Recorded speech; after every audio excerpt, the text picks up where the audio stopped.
It's not controversial to say that singers are athletes, but it is controversial to ask why. I went to a high school where the musicians and the jocks never mixed. There was a moment there for a second where, just because of my size, the football coach came up to me and asked me to try out for the football team. I told my music friends and they practically excommunicated me. Now that I'm plenty of years out of high school, I'm kind of kicking myself for not taking the leap. Who knows what it could have set me up for? It probably would have set me up for a much better high school and college experience. It's no longer controversial at all to say that singers are athletes. In fact, it's been that way for many years now, but the whole truth is more nuanced than that. It's not a simple yes, singers are athletes, or no, singers aren't athletes. Are singers athletes isn't even the right question to ask. The better question is, how athletic is your singing? The truth is, everyone exists on the athletic spectrum, regardless of their profession or their instrument. On one side, there's the broken person who can't move without intense pain, and on the other side is the Hall of Fame athlete. Everyone who has a body exists somewhere in the middle, whether you like it or not. But what's undeniably true is that the best performers hang out on that end of the spectrum. Let's zoom out a little bit and take a look at what an athlete actually means. There are certain things that all athletes have to do or have, and we might find some things in common. And I tend to use baseball for this now, just because I played baseball for a little while and I know the game a little bit, but you can use any sport in here that you like. So when you're a baseball player, you're probably thinking a little bit about your stance, your posture when you're at bat, when you're in the field. You're thinking about your technique, how you swing the bat, how you throw the ball. You're probably thinking ahead about what might happen coming up next. If this happens, if the ball goes there, I'm going to do this. If the ball goes there, I'm going to do that. You also need deep knowledge about the other team and baseball as a whole. Theory, how it all works together, what this pitcher's favorite pitch is to throw when it's 2-1 and one person out. And to get there takes hours of practice and intense levels of coordination. You're probably assisted by teachers and coaches with extreme mental and physical focus. You have to use your body to get there. You can't think your way into a victory. You have to go out in the world and do it. And to help make that happen, of course, you gotta have physical endurance. You gotta have balance, or else you're gonna fall over. And you need to know how to interact with other members on your team, other people on the field, or else you're sunk. If you can think of a sport that doesn't take all of those things to play at the highest level, let me know, I'm curious. But now if you're a singer, what kind of skills might you need?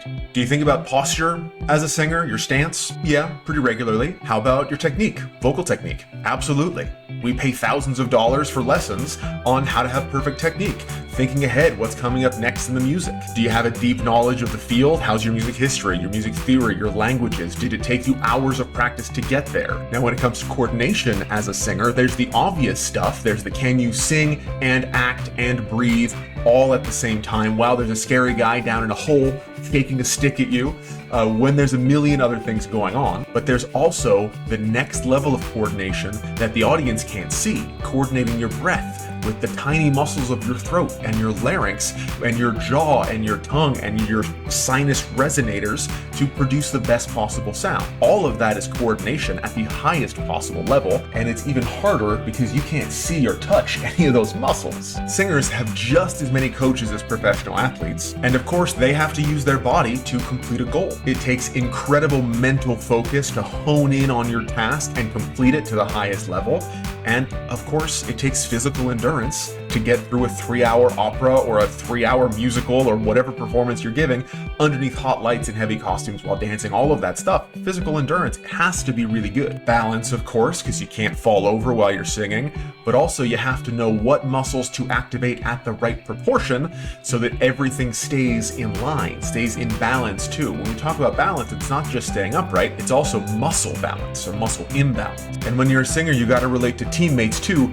We just call them castmates sometimes, or stage crew. The team might look a little different, but it's still very much a team. The top performers in any field work systematically and with discipline to reach that level. The Hall of Famers pay attention to every system that might factor into any of those components: physical, mental, or emotional. They are objective about what needs improving, and they work with intention to fix it. And maybe most importantly, they have deep confidence in their ability to improve because they track their results and they review to make sure they're improving. Hall of Fame success on stage and Hall of Fame success on the field come from the same place, from a deep desire to improve and be at the top of your class at every single opportunity. Being great once doesn't cut it. You have to be great every single time. The best quarterback in the world knows exactly where the receiver is going to be, how to hold the ball, how to release, to make sure they hit their mark at every single chance. A great soprano